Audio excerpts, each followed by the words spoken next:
আমাদের রাহবারে বাইতুশরফ স্বর্ণপদক দিয়ে বরণ করে নিয়েছেন।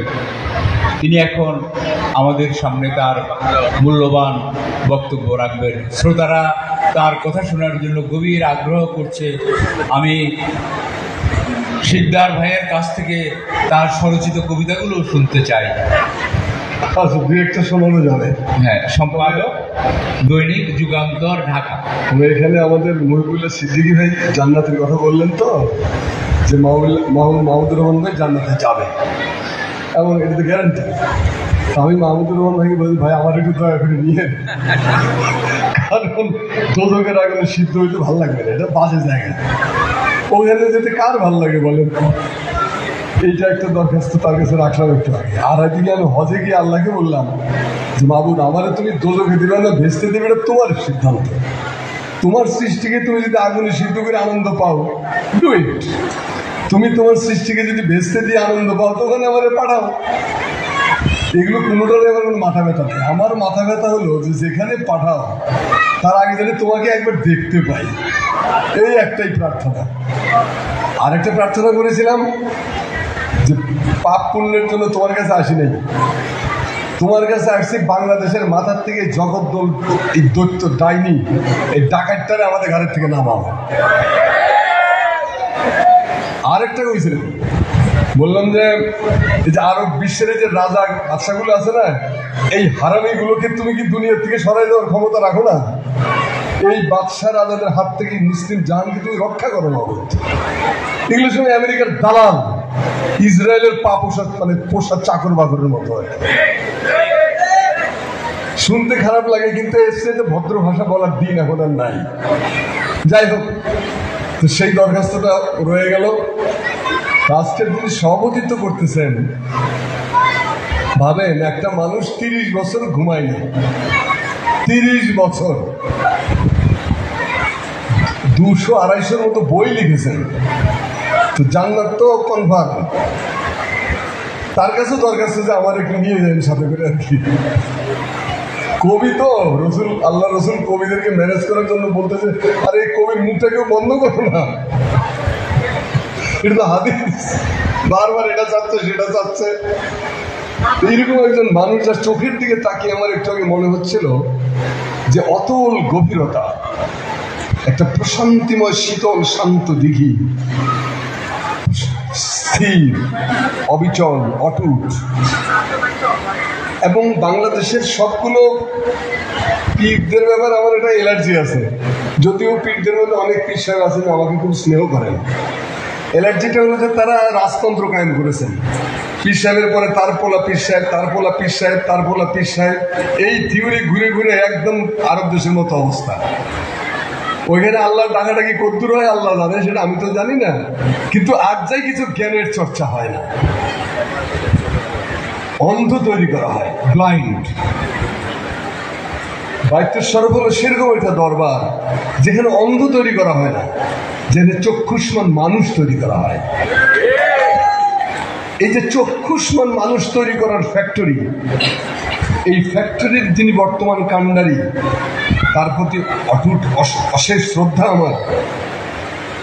আরেকটা জিনিস তার কাছে আমার জিজ্ঞাস্য যে মাহমুদুর রহমান ভাই, আমাদের মহিবুল্লাহ সিদ্দিকী ভাই, আমাদের ইব্রাহিম খলিল, বিশেষ করে মাহমুদুর রহমানের কথা বলি, যে তাদের মাহমুদুর রহমান সম্পর্কে আমার বলতে ইচ্ছে করে, যেমন আল মাহমুদ, কবি আল মাহমুদ সৈয়দ আলী আহসান সম্পর্কে বলেছিলেন যে এই যুগে কাউকে দরবেশ ভাবতে আমার ইচ্ছে করে না, কিন্তু সৈয়দ আলী আহসানের দিকে তাকালে আমার ওই চিত্রটাই ভেসে ওঠে, যে জ্ঞানের তাপস।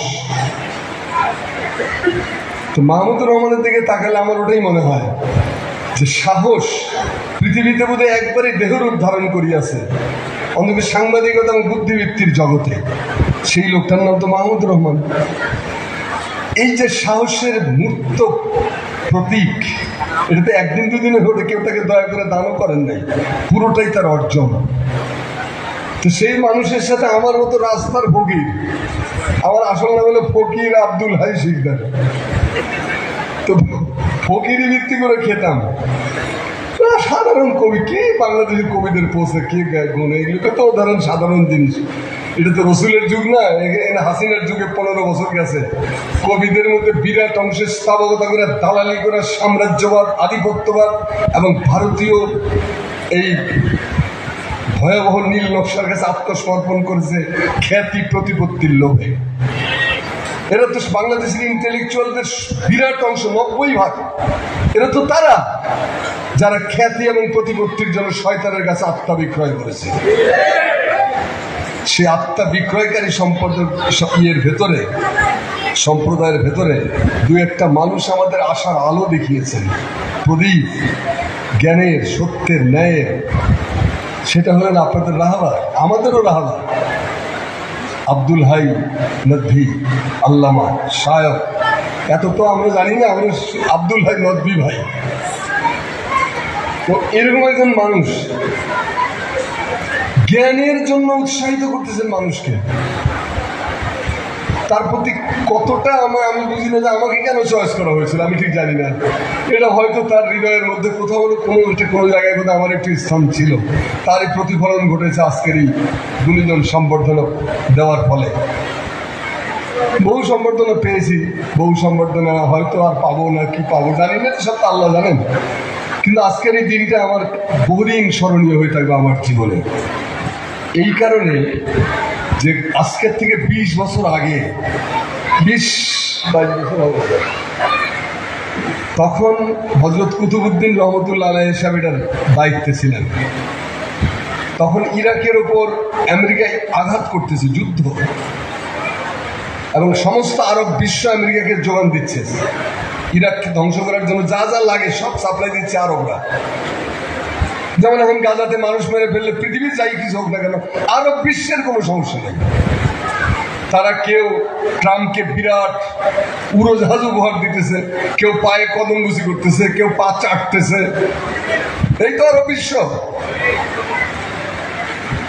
তো সেই রকম একটা পরিস্থিতিতে আজকে আমরা এখানে দাঁড়ায় আছি। তো সেই যে বললাম যে এই যে আপনার 90% ইন্টেলেকচুয়াল আত্মবিগ্রহীত দরখাস্ত দিয়ে পদক নিয়েছে,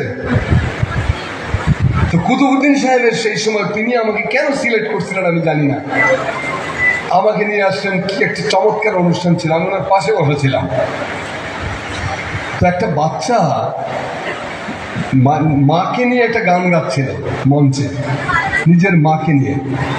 এই গানটা যখন গাচ্ছে আমাদেরও খারাপ লাগতেছিল, মানে এত চমৎকার কণ্ঠ ওই শিশুটির, আমি তার নামটা ভুলে গেছি। তো আমি কুতুবউদ্দিন সাহেবের দিকে তাকায় দেখি, আল্লাহ, ফুপিয়ে ফুপিয়ে কাঁদতেছেন, চোখ মুছতেছেন। আমি বললাম, মানুষই এত কোমল মনের হয়, এত সংবেদনশীল। গভীরভাবে অভিভূত হলাম। জালালউদ্দিন রুমি আমার প্রিয় কবি। এখানে দেখলাম এখানে সবারই প্রিয় কবি জালালউদ্দিন রুমি, কবিদের কবি বলা হয়, poet of the poets. Jalaluddin Rumi বলছে যে তোমার মুর্শিদ যদি বলে যে তোমার জায়নামাজ লাল শরাব দিয়ে ভিজিয়ে দাও, তবে তুমি তাই করবা, কারণ পথের খবর তোমার চাইতে তোমার মুর্শিদ অনেক বেশি জানে। এই মুর্শিদ খুঁজে বেড়াচ্ছিলাম সারা বাংলাদেশে, যার দিকে তাকাই কিছুক্ষণ পরে ক্লান্ত হয়ে যায়, ভাল লাগে না, খুবই অর্ডিনারি মনে হয়, সাধারণ মনে হয়, সস্তা মনে হয়। সেই সময় কুতুবউদ্দিন সাহেবকে আমার মনে হলো যে আমি যে প্রকৃতির মানুষ খুঁজে বেড়াচ্ছি, যে মুর্শিদ খুঁজে বেড়াচ্ছি, তার পুরো চিত্রটা যেন কুতুবউদ্দিন সাহেবের মধ্যে আছে। আমি ভেতরে ভেতরে মাথা নত করলাম, আমি বাকি জীবন অন্তপক্ষে তার টাচে থাকবো যদি কিছুটা আলো পাই। তো সেই দিনই তো আমি বলেছিলাম যে মধুময় বায়তুর সরফের ধুলি অন্তরে নিয়েছি আমি তুলি, সেই ধুলি আমি লালন করি। তো সেই তারপরে 20-22 বছর পরে আজকের এই অনুষ্ঠান আমাকে দারুণভাবে উদ্বুদ্ধ করতেছে, আলোড়িত করতেছে। আমাদের ইব্রাহিম খলিল পাকিস্তান আমলে আমাদের একজন লেখক ছিলেন, আমাদের পাঠ্য বইয়ে তার নাটক থাকত এবং গল্প লিখতেন তিনি। তার নাম ছিল ইব্রাহিম খলিল। আমরা ছোটবেলাটা ইব্রাহিম খলিল লেখাপড়ে বড় হয়েছি। ইব্রাহিম খলিলের সাথে যখন দেখা হলো আমার অফিসে, আমি তাকে বললাম যে ইব্রাহিম খলিলের কথা দেখলে আপনার চেহারার সাথে সেই ইব্রাহিম খলিল সাহেবের চেহারার মিল আছে। সেই আমল থেকে ইব্রাহিম খলিল নামটা মাথায় ঢুকে আছে। আমাদের মুহিবুল্লাহ সিদ্দিকী ভাই তাকে যে শ্রদ্ধা করি তার একটা কারণ হলো অনেকে অনেক কাজ করেছে, বহু কাজ অপ্রয়োজনীয়, কোনোটা হয়তো দরকারি, কিন্তু ওনার অন্য কোনো কাজের কথা আমি বলবো না। একটা কাজের কথা বলবো, সেটা হলো ফরাইজি আন্দোলন নিয়ে তার যে থিসিস, এটা এক কথায় অসাধারণ। তার গুরু মঈনুদ্দিন আহমদ খান সাহেবের ফরাইজি আন্দোলন নিয়ে প্রথম বই, তার দ্বিতীয় পিএইচডি করছেন তারই আন্ডারে করছিলেন মহিউল ভাই, রাজশাহীতে করছিলেন। তো গুরু শিষ্য দুজনেই হাজী শরীয়তুল্লাহ ফরাইজি মুভমেন্ট নিয়ে পিএইচডি করেছে। এই যে হাজী শরীয়তুল্লাহ, আপনি দেখেন বাংলাদেশের কালচার, যেটা মাহমুদ ভাই বলেন, আমরাও বলি যে বাংলাদেশ সবচেয়ে বেশি পরাজিত হয়েছে ইন্ডিয়ার কাছে যে জায়গাটা, সেটার নাম হলো কালচার। রাজনীতির মাঠ আমরা আবর্জনা মুক্ত করতে পেরেছি 5ই আগস্টের পরে, কিন্তু এখনো বাংলাদেশের কালচার ডমিনেটেড বাই ইন্ডিয়া। বাংলাদেশের মঞ্চে নটি বিনোদিনী, রানী রাসমণি, বিবেকানন্দ, এগুলো নাটক হয় মহিলা সমিতিতে। বিদ্যাসাগর, গান্ধী, বাংলাদেশের মঞ্চে। আমার এগুলোতে আপত্তি নাই, তারা সবাই বিখ্যাত বিখ্যাত মানুষ, কিন্তু আমার শরীয়তুল্লাহ নিয়ে নাটক হয় না কেন? আমার তিতুমির নিয়ে নাটক হয় না কেন? আমার ভাটির শমশের গাজী নিয়ে নাটক হয় না কেন? কেন নাটক হয় না আমার রফিক শফিক বরকত সালাম জব্বারদের নিয়ে? কেন নাটক হয় না আমার বীর শ্রেষ্ঠদের নিয়ে? আমার ইতিহাসের মৌলানা ভাসানীকে নিয়ে তো 50টা ফিল্ম হওয়া উচিত ছিল একদিন। একটা উপন্যাস বের করতে পারবেন? মৌলানা আব্দুল হামিদ খান ভাসানীর মতো মহামানবকে নিয়ে লেখা হয়েছে নাই। শেরে বাংলা, বাঙালি মুসলমান শিক্ষিত মধ্যবিত্ত সম্প্রদায়ের জনক, বাঙালি মুসলমান শিক্ষিত মধ্যবিত্ত সম্প্রদায়ের জনক শেরে বাংলা আবুল কাসেম ফজলুল হক। এই একটা মানুষ যদি না আসতো, তাহলে পুরো বাংলার লোকরা হয়তো পক্ষে পাকিস্তান আন্দোলন করতো কিনা সন্দেহ আছে, কিন্তু লেখাপড়া জানতো না। তো 52 ভাষা আন্দোলন বলেন, পরবর্তীকালে যারাই তার আলখাল্লার নিচ থেকে বেরিয়েছে, শেখ মুজিব সহ সবাই তো শেরে বাংলার আলখাল্লার ভেতর থেকে বেরিয়ে আসছে। তাকে নিয়ে কোনো নাটক আছে? কোন উপন্যাস আছে? নাই। হযরত শাহজালালকে নিয়ে কি 20টা সিনেমা হয়েছে? আমাদের মোল্লারা বাধা দেয় যে হ্যাঁ আল্লাহর ওলিকে নিয়ে নাটক। কে বলছে নাটক করা যায় না? রসুলদের কথা আলাদা, তাদের ব্যাপারে কিছু বিধিনিষেধ আছে, কিন্তু তিনি তো আমার মতো মানুষ। তার অ্যাচিভমেন্ট, তিনি সিলেটকে রাজা গৌর গোবিন্দর হাত থেকে মুক্ত করেছেন যোদ্ধার বেশে।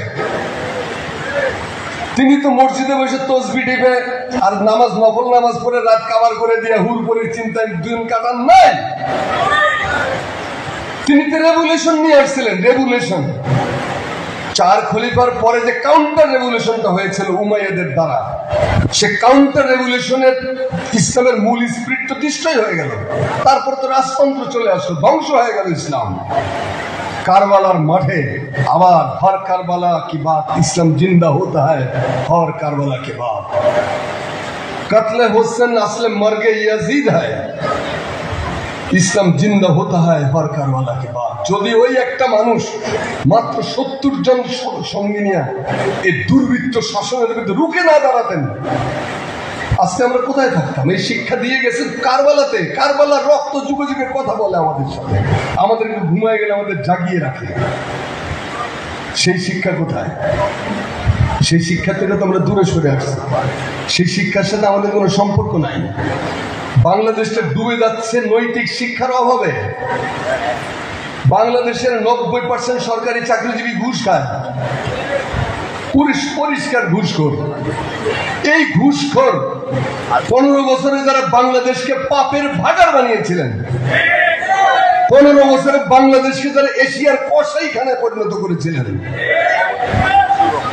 সেই 15 বছরের উৎপাদিত পণ্যগুলো তো প্রশাসনে, সেই 15 বছর উৎপাদনের একটা বিরাট অংশ তো উপদেষ্টা পরিষদে। এই 15 বছর উৎপাদিত পণ্যের বিরাট অংশ তো আমার নানান বাহিনীতে ছড়িয়ে আছে। আপনার মুর্শির মতো বোকামি করলে তো হবে না। আপনি আপনার পাশে সিসির নিয়ন্ত্রিত সেনাবাহিনী, যেটা আমেরিকান ইসরায়েলের পৃষ্ঠপোষকতায় তৈরি মিশরের সেনাবাহিনী, সেই সেনাবাহিনীকে অক্ষত রেখে আপনি ইসলাম কায়েম করতে গেছেন। তো যা হবার তাই হয়েছে। এরদোগান তো ভুল করে নাই, এরদোগান ওটার আগে ঠিক করছে, যেটা ঝামেলা করে সেটার আগে ঠিকঠাক করছে। ওইটার অপারেশনে খতনা টতনা করে ঠিকঠাক করে তারপরে কর্মসূচি শুরু করছে। এরদোগানের গালিগালাজ আমিও করি যে লিপ সার্ভিসে পৃথিবীর শ্রেষ্ঠ ব্যক্তি, কিন্তু এটাও তো সত্য যে তার এই লিপ সার্ভিসের জন্য সারা মুসলিম জাহানের মধ্যে একটা উত্তাপ ছড়িয়ে পড়ে বারবার। আরব বিশ্বের রাজা বাদশাদের মতো হারামি তো আছে। তো সেই জায়গায় বাংলাদেশ পৌঁছে গেছে শুধুমাত্র নৈতিক শিক্ষার অভাবে। এগুলো ঠিক করার দায়িত্ব কে নিবে? চিকিৎসালয় দরকার, আরেকটা হলো শৃঙ্খলার অভাব।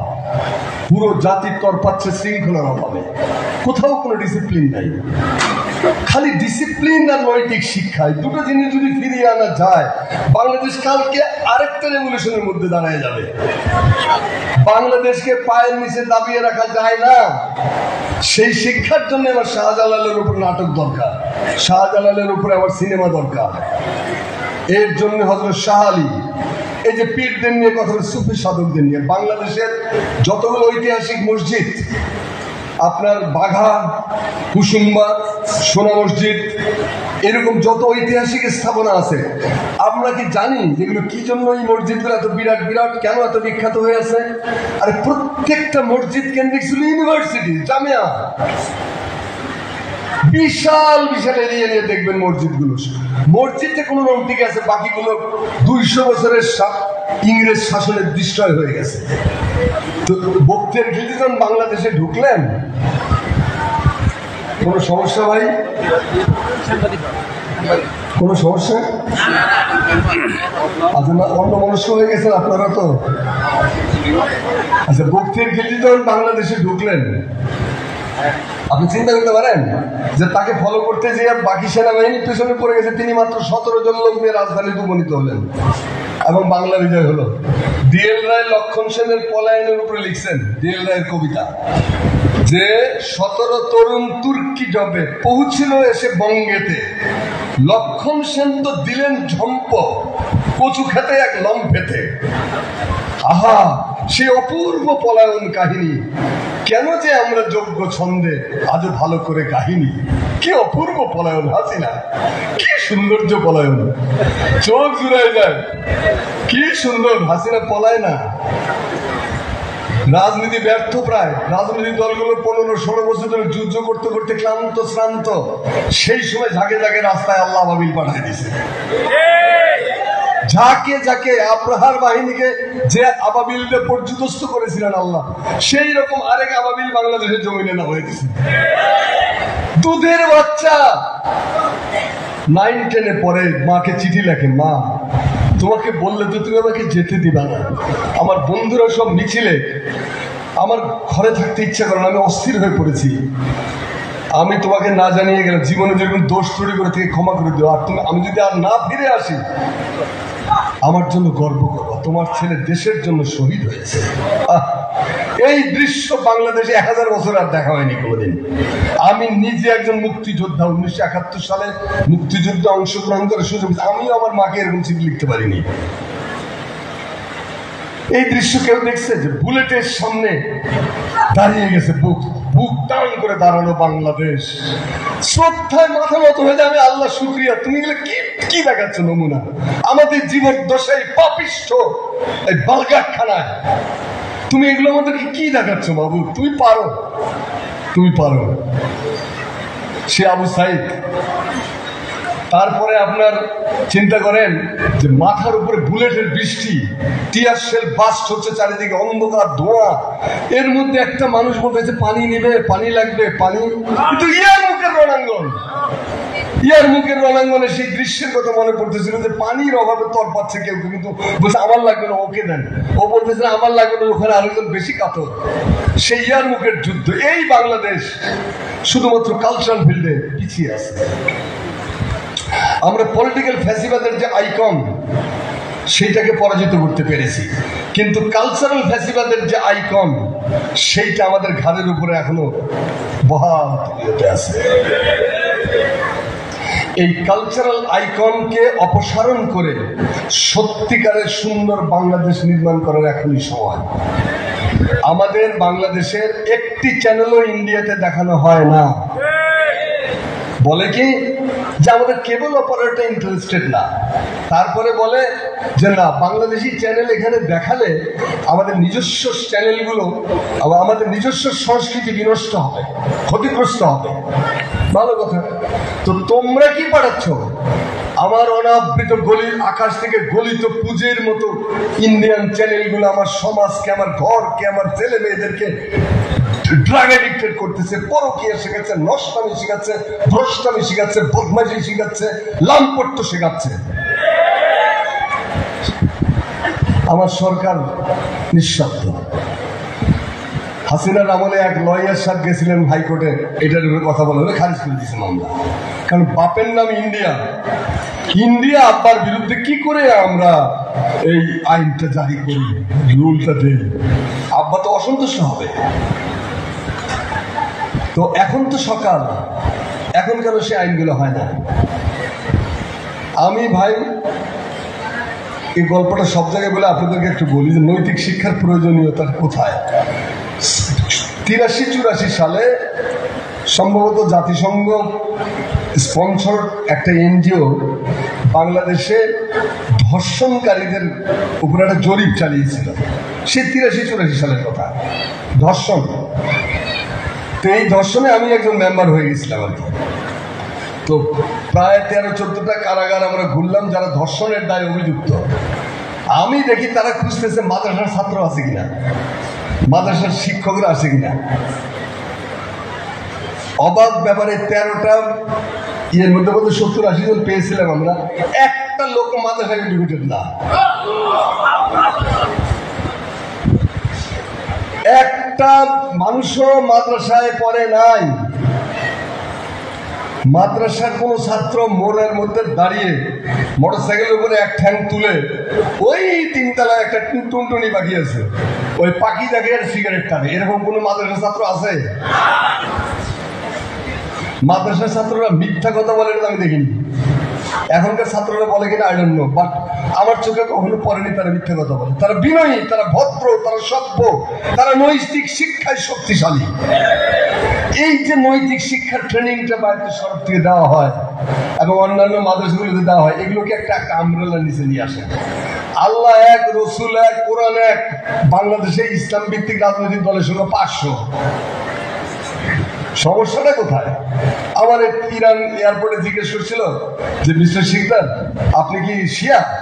আরে no, I am not Shia. ও I think you are Sunni. আরে no, I don't know, I am not Sunni. তো তুমি কে তাহলে? I am very simple person, I am only follower of Hazrat Muhammad সাল্লাল্লাহু আলাইহি ওয়াসাল্লাম। আমি শিয়ারও খেতা করি, সুন্নিরও খেতা করি। আমার রসুল কোন মাযহাবে ছিলেন? ফালতু বিষয় নিয়ে বাংলাদেশের মুসলমানদেরকে দ্বিধা বিভক্ত শত শত টুকরো টুকরো করে রাখা হয়েছে। কিসের এইসব ফেরকা মেরকা? আমার দরকার আল্লাহ রসুলকে, আমার দরকার আল্লাহর তরবারি, আল্লাহর সান্নিধ্য, আল্লাহর আনুকূল্য, আল্লাহর রহমত। এইসব ফেরকা দিয়ে পানি খাবো? অতএব সেই কাজটা বায়তুল শরফ করতেছে। আমি বায়তুল শরফের কাছে আমার কৃতজ্ঞতা আবারও পেশ করছি। আমাকে স্বর্ণপদক ঘুষ দেওয়া হয়েছে এইটার জন্য না, সত্যিকার অর্থে বায়তুল শরফে যে খলিল বলল, আমিও দেখে আশ্চর্য যে কোরআনের হাফেজ তৈরি করার থেকে শুরু করে দোকানের সেলুনের নাপিতের চুল কাটা পর্যন্ত ইনস্টিটিউট করছে। টেকনিক্যাল এডুকেশন, মাহমুদ ভাই জানে টেকনিক্যাল এডুকেশনের গুরুত্ব কি। আমাদের ছেলেমেয়েরা বিদেশে যে অড জব করে, রাস্তাঘাট ঝাড়ু দেয়, ঝাড়ু দিয়ে কয় কি করবে জানে না তো কিছু, টেকনিক্যাল এডুকেশন নাই। টেকনিক্যাল এডুকেশন দরকার এখন। জেনারেল ইউনিভার্সিটি বহুত হয়েছে আমাদের, আর জেনারেল ইউনিভার্সিটি দিয়ে কি আর বেকার তৈরি কারখানা বানাচ্ছি আমরা? আমার দরকার এখন প্রযুক্তি নির্ভর শিক্ষা, প্রকৌশল শিক্ষা, টেকনিক্যাল এডুকেশন। আরেকটা জিনিস মাথায় রাখতে হবে ভাই, মালয়েশিয়ার একজন অ্যাম্বাসেডর ছিলেন বাংলাদেশে, প্রফেসর আব্দুল্লাহ ইউসুফ দৌলত শাহী। এটা বেশ প্রায় 22-20 বছর আগের কথা। তোমরা একটা ইন্টারভিউ করেছিলাম, তো উনি আমাকে বলেছে, আমি তাকে জিজ্ঞেস করলাম যে তোমরা আমাদের পরে স্বাধীনতা লাভ করলা, তোমাদের দেশের ছেলে মেয়েরা একসময় আমাদের দেশে পড়াশোনা করতে আসতো, তো এখন আমরা যাই তোমাদের দেশে রাস্তাঘাট ঝাড়ু দিতে, আর পড়াশোনা তো আমাদের একটা গোল্লায় গেছিল, শেষ। আমাদের শিক্ষকরা কেউ পড়াশোনা করায় না, ক্লাসে দলবাজি করে, দলের দালাল, দলের দাসে পরিণত হয়েছে বাংলাদেশের শিক্ষাঙ্গনের শিক্ষকদের বিরাট অংশ, দলদাস। এদের দ্বারা আর কিছু হবে না। তো যাই হোক, প্রফেসর আব্দুল্লাহ ইউসুফ দৌলত শাহী আমাকে বললেন যে আল্লাহর হাজার শুকরিয়া যে মালয়েশিয়ার 3 দিকে ইন্ডিয়া নাই, মালয়েশিয়ার 3 দিকে ইন্ডিয়া নেই। তোমাদের মাথায় রাখতে হবে, আমার ইন্ডিয়ান কলকাতা প্রেস ক্লাবে 92 সালে শেষবার যখন যাই আর তারপর আর ভিসা দেয়নি, কলকাতা প্রেস ক্লাবে আমাকে বলতো তোমাদের দেশের প্রধান সমস্যা কি? তাহলে আমাদের দেশের প্রধান সমস্যা ইন্ডিয়া।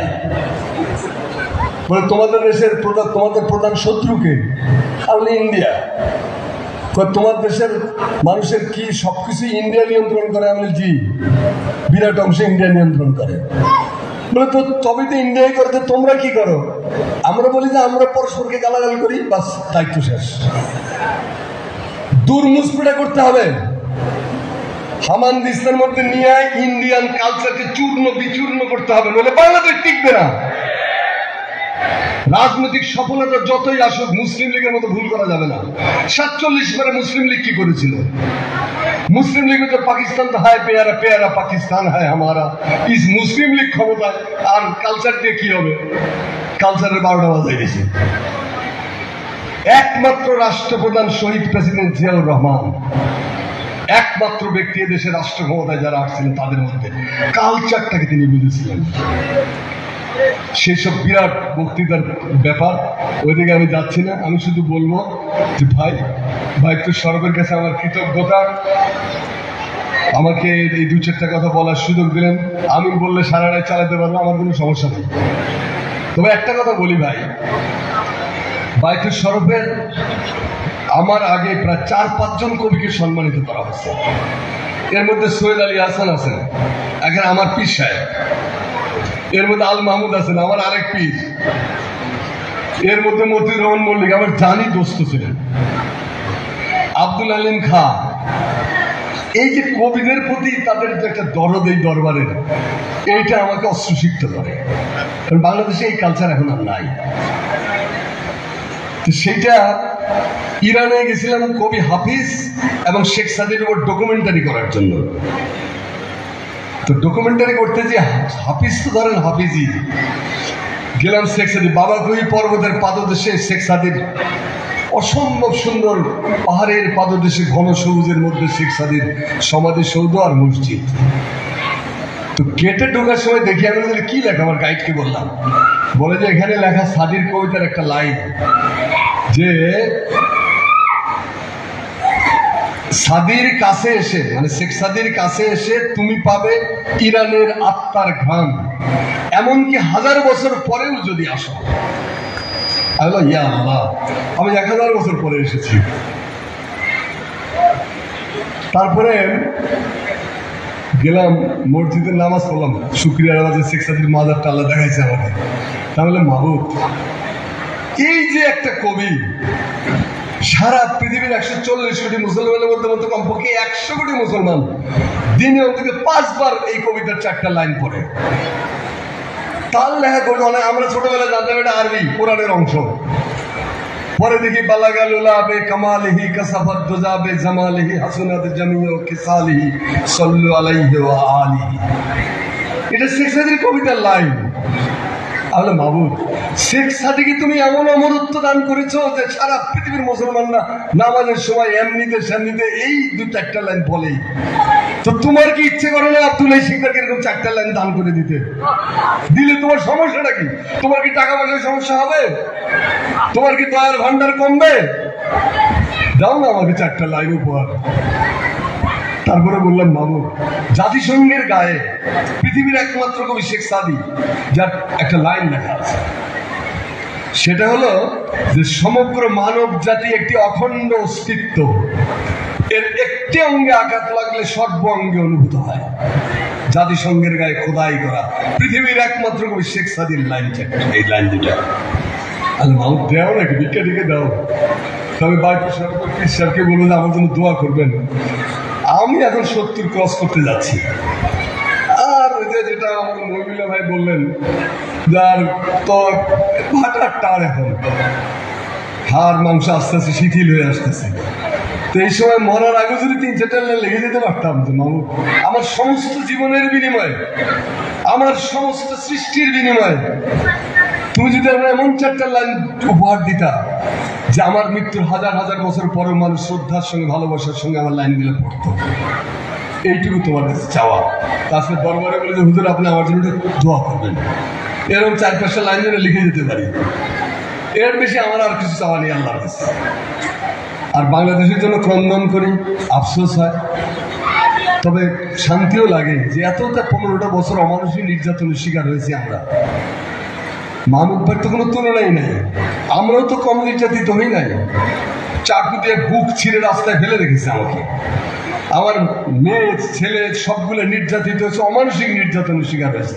আমার ছেলেটা এখন মানসিক ভারসাম্যহীন, এমন টর্চার করেছিল তাকে র্যাব আর পুলিশটা নিলে কোন খালি জঙ্গি শিকার করানোর জন্য।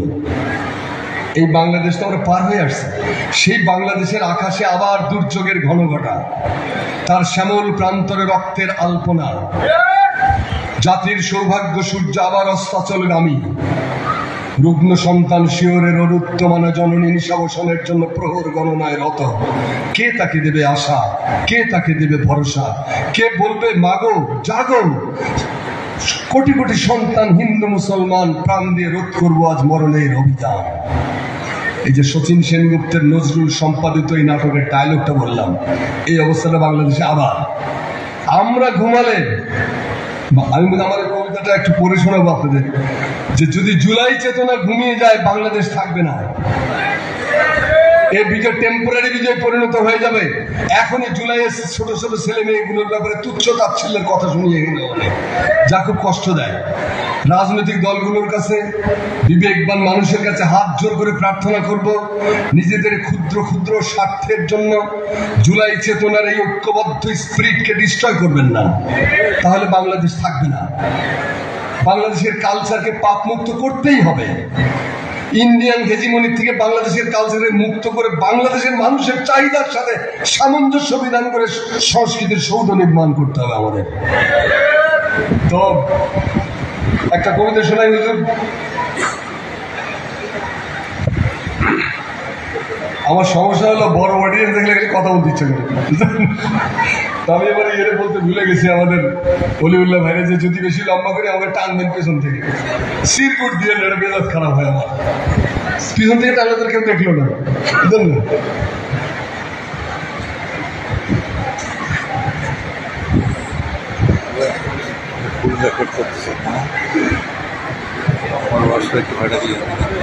জুলাই বাংলাদেশ, এটা মাহমুদ ভাই আমার দেশে অত বড় ট্রিটমেন্ট বাংলাদেশের কোনো পত্রিকা কোনো কালে আমাকে দেয়নি, কোনো কবিকেই দেয়নি। মাহমুদুর রহমানের পত্রিকা আমার দেশে এটা পুরো পাতা ধরে ছাপা হয়েছে। আমরা তো আসলে মাহমুদের ফলোয়ার, তার সহকর্মী থাকা এটা গৌরবের। মাহমুদের শিষ্যদের দখলে এখন বাংলাদেশের সংবাদপত্র শিল্প। অ্যাডভাইজারি বোর্ডের মতো মাহমুদের শিষ্যরা আছে, বিভিন্ন আছে। যাই হোক, কবিতাটার নাম হলো জুলাই বাংলাদেশ। আমার ভাইয়ের রক্ত মাখা জুলাই অনিঃশেষ, জুলাই তুমি স্বাধীন সকাল, তুমি বাংলাদেশ। তুমি আমার কালবৈশাখী টর্নেডো টাইফুন, তুমি আমার জ্যোৎস্না ও রোদ, ভাতের থালায় নুন। তুমি আমার দীপ্ত বিজয় ধান কাউনের গান, তুমি অসীম অন্ধকারে আলোর অভিযান। হাজার নদী রক্ত ঢেলে দুয়ার খোলে ভোরের, দানব বংশ ধ্বংস করে বিনাশ করে চোরের। কুমপুরিতে আনলো জুলাই দোয়েল পাখির শীষ, জুলাই তুমি আবু সাইদ, তোমাকে কুর্নিশ। জুলাই ছিল, থাকবে জুলাই, আসবে জুলাই আরো, মুগ্ধতাময় এমন জুলাই হয়নি দেখা কারো। আনলো জুলাই মুক্ত স্বদেশ, ফিরল স্বাধীনতা, করলো দাফন দাসত্ব আর সকল অধীনতা। নিজের চোখে আকাশ দেখার অহংকারের দিন, জুলাই আমার স্বপ্ন আঁকা 7 রঙে রঙিন। আমার মায়ের বক্ষ ফাটা জায়নামাজের দোয়া, জুলাই তুমি আমার বনির অস্ত্র দিয়ে ধোয়া। আমার শিশুর রক্তে নাওয়া, জুলাই অনিঃশেষ। জুলাই তুমি থাকলে জেগে বাঁচবে বাংলাদেশ। সংহতি আর ঐক্য দিয়ে বিভেদ করো শেষ, সংহতি আর ঐক্য দিয়ে বিভেদ করো শেষ। জুলাই তুমি একলা আশা, তুমি বাংলাদেশ। জুলাই তুমি থাকলে জেগে বাঁচবে বাংলাদেশ। ভাই ভালো থাকবেন। হৃদয়ের একুল অকুল দুকুল ভেসে গেছে। কথা চিরকুটরা যেটা নিয়ে বক্তৃতার পয়েন্ট গুলো লিখে নিয়েছে, হোটেলে ফেলে রেখে আসছে। এলোমেলো ভাবে যা ভালো লাগলো বললাম। যদি কোনো দুষ্ত্রুটি হয়ে থাকে তার জন্য আমার গালিগালাজ করবেন, আর যদি ভালো লাগে তো একটু দোয়া করে দিন। আল্লাহ আমাদের সকলের সহায় হন। মারহাবা মারহাবা। কবি সাহেবকে আমাদের সবার পক্ষ থেকে আন্তরিক